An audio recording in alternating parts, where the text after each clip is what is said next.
invention called stereo invites the world to actually see the sun in 3 dimensions.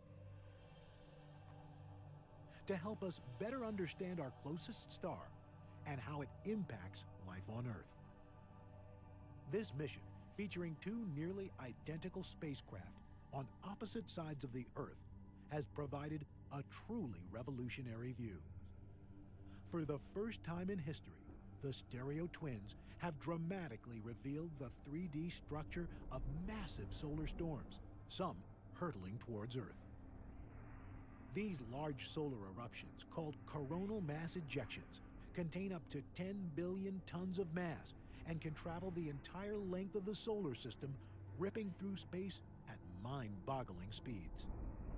When a big solar blast hits Earth, it can scramble satellite operations, zap city power grids, and even harm unprotected astronauts in space. Will one of these intense solar blasts impact our planet? Much like we predict the weather on Earth, space weather forecasters want to better predict the weather in outer space to provide more accurate alerts when a big storm is headed our way. Join these solar explorers on their 3D mission, where we track the most powerful storms in our solar system coming from our life-giving star called the Sun.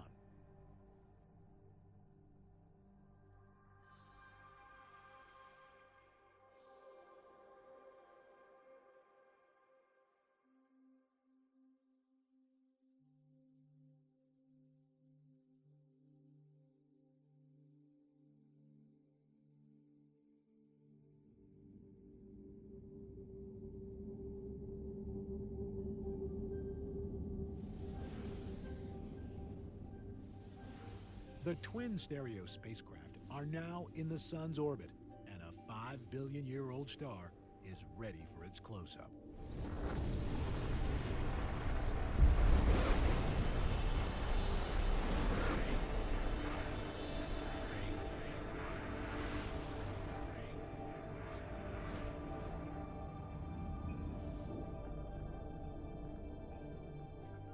The Sun is 93 million miles away from Earth. But by using stereo, lead NASA scientist Dr. Madhulika Guhathakurta will soon be closer to the Sun than anyone ever before. It goes back to the Lewis and Clark days, essentially. We're just moving from one frontier to the next. With the help of stereo, the exact arrival time of a solar storm can be predicted within 2 hours, 12 times more precise than in the past. Space weather expert Bill Murtaugh helps warn the public of the Sun's most destructive blows.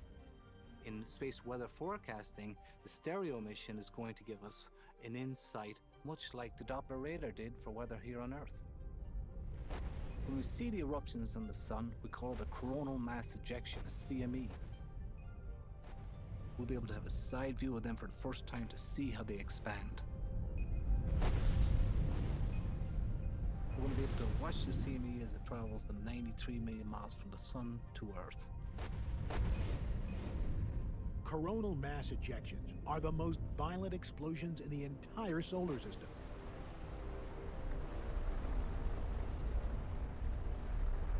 A gigantic shockwave filled with electrically charged gas. It travels through space at more than 1 million miles per hour, at least 400 times faster than a speeding bullet. The sheer power is equal to millions of volcanic eruptions exploding at the same time.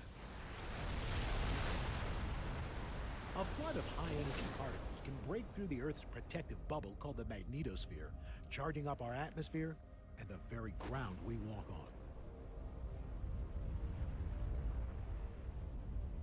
Record-breaking solar storms have caused a citywide blackout in Quebec, sent space station astronauts scrambling for cover, and most recently, disrupted communications with GPS satellites for a very tense 10-minute period.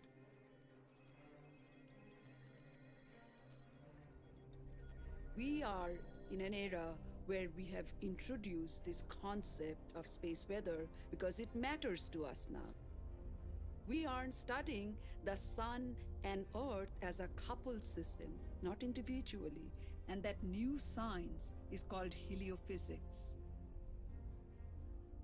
It will be revolutionary.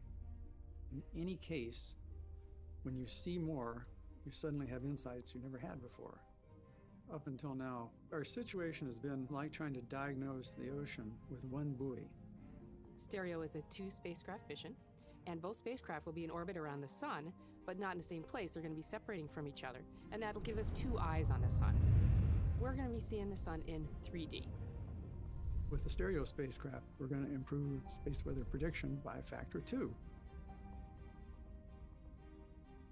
The stereo spacecraft are very complicated. There's a suite of 16 instruments on each one. Together, they analyze the flow of energy and matter from the sun to the Earth. Everyone wears full clean room suits to guarantee the instruments are kept as pristine as possible so they'll operate in orbit.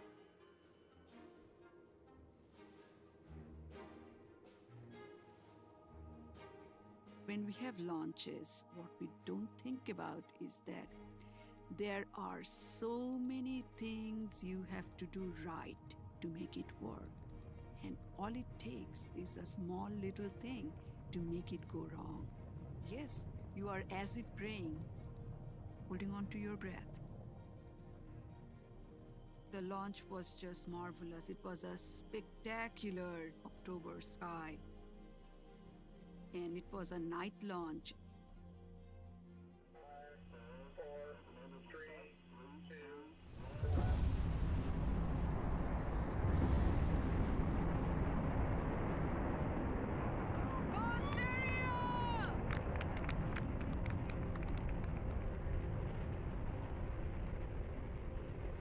It was just beautiful.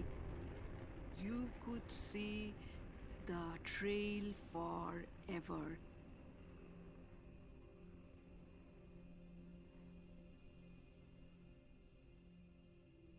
The 2 stereo spacecraft are launched together and then separated.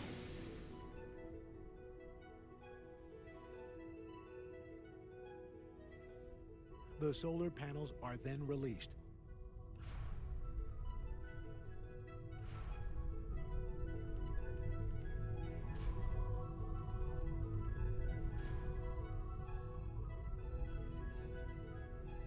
They come out in 2 waves. Once this operation is complete, the sun provides electricity for the twin observatories, enabling them to learn more about the sun's power.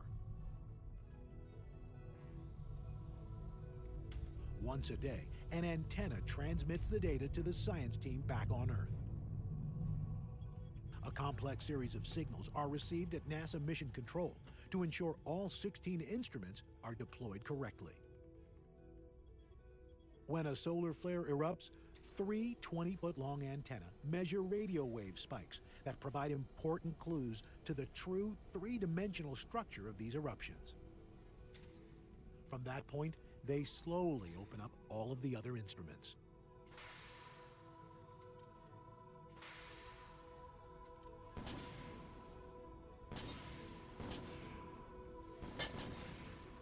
The twin stereo spacecraft were then ramped up to their full power, and the team was ready to go. Mission Control is at the Johns Hopkins Applied Physics Lab in Maryland. The crew is divided into 2 teams, one for Stereo A, the other for Stereo B. The twin stereo craft were launched together and then separated, one placed ahead of the Earth, the other one behind. They look at the sun simultaneously, giving the stereo team the world's first 3-dimensional images of the sun and solar storms. At the heart of the stereo mission are instruments that trace the invisible high-energy particles streaming from the sun. Space between the Earth and sun is not empty.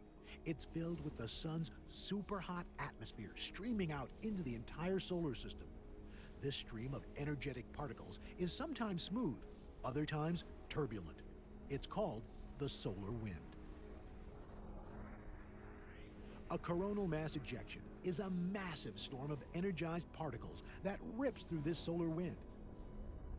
it interacts with the Earth's magnetic field in disruptive ways. We're extremely interested in what happens on the sun because we live in the atmosphere of the sun. So if the sun sneezes, the Earth will catch a cold. Fortunately, we have the magnetosphere that acts almost like a Kleenex and keeps out most of the nasty radiation. If you had a bird's eye view, it would look a little bit like a magnetic squid.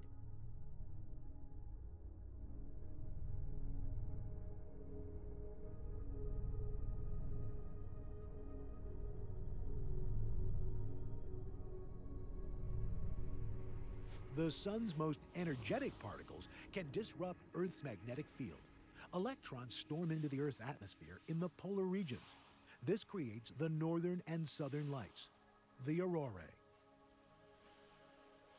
When you see the aurora, I think everyone who sees them for the first time is just blown away by how beautiful they are. They really do look like shimmering curtains of light flowing in the breeze. Using a special radio receiver, we can convert the signature of solar particles zooming through the Earth's magnetic field into sound.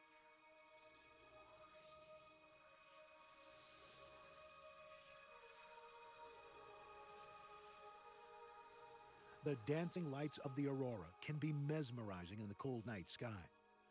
But they're also a reminder that solar storms affect life on Earth in many ways.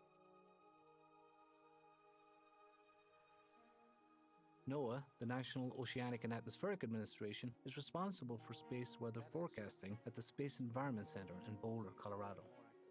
We monitor space weather 24 hours a day. We have that responsibility to warn the public when something's happening in the sun that might affect us right here on Earth. We're watching big sunspots in the sun, measuring their size and their complexity. The sun's turbulent storms ebb and flow roughly on an 11-year cycle. At the high point of the cycle, or solar maximum, there are many more sunspots and storms in the solar atmosphere. This is also when coronal mass ejections most often occur. Warnings that a large solar event is in progress are issued when an eruption is spotted on the sun.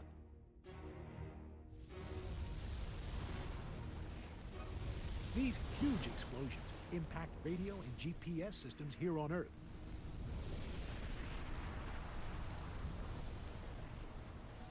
Space weather for the next 24 hours is expected to be severe. Geomagnetic storms reaching the G4 level, solar radiation storms reaching the S2 level, and radio blackouts reaching the R3 level are expected. On the 6th of December in 2006, a volatile sunspot cluster appeared in the sun, resulting in a powerful eruption. This actually produced the largest solar radio burst we've ever observed. We didn't expect there to be a large solar radio burst during the quietest part of the solar cycle. It just came out of nowhere. It was 10 times bigger than we had seen before, ever. This incredible surprise.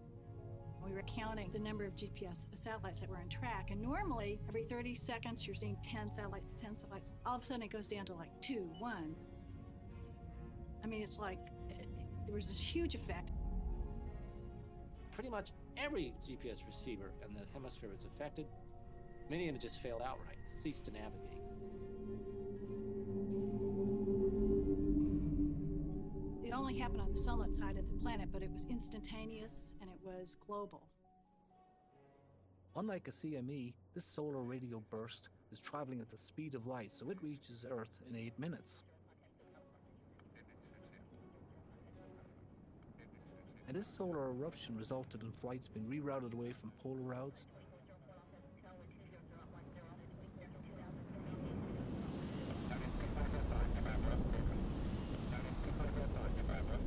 This extraordinary radio burst itself affected air traffic controllers across North America.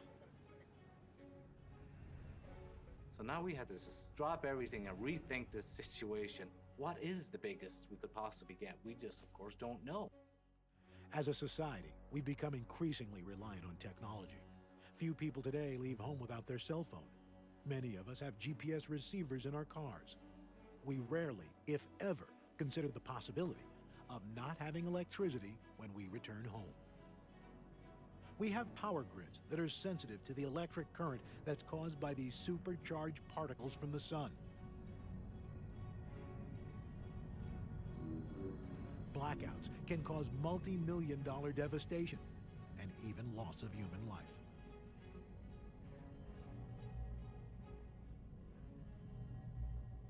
Satellite operators recognize that space weather can have a significant impact on their spacecraft, so they point their satellites in a safer direction to protect them from high-energy particles coming from the sun.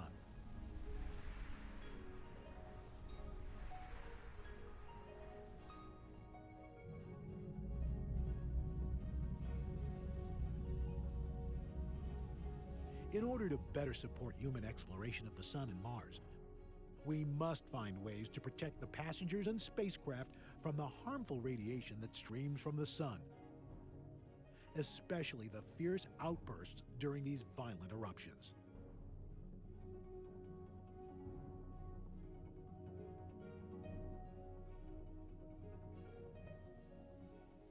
To understand and to be able to accurately predict when these high-energy particles might be coming towards Earth is critical to our future in space.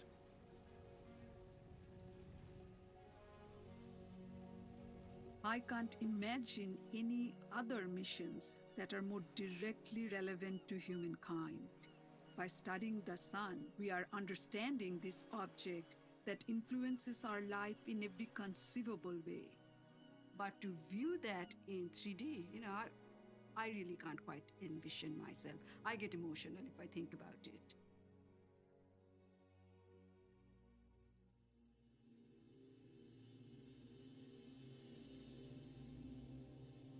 These are the very first three-dimensional images from the stereo mission in their full glory and detail.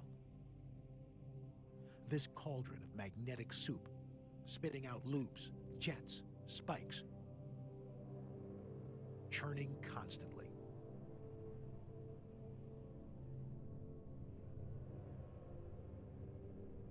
The science team uses colored filters that reveal the different parts of the sun at different temperatures.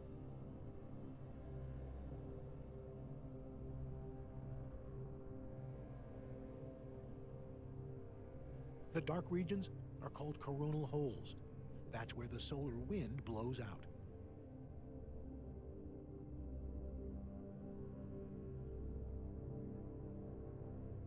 What you also see are these beautiful rays called polar plumes that seem to extend forever.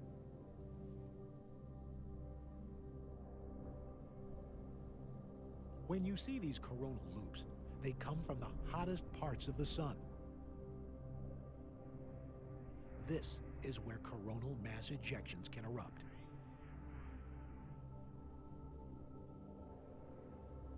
Because of stereo, scientists will finally understand the true 3D shape of all these structures.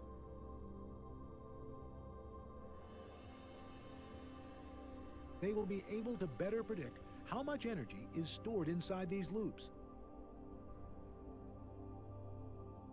This will help solve some key mysteries of the sun.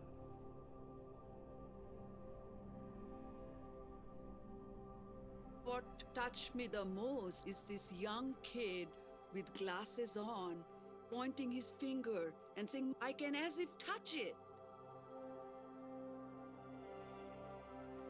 That's the first reaction of the 3D sun for the rest of the world. It's just jumping out at you.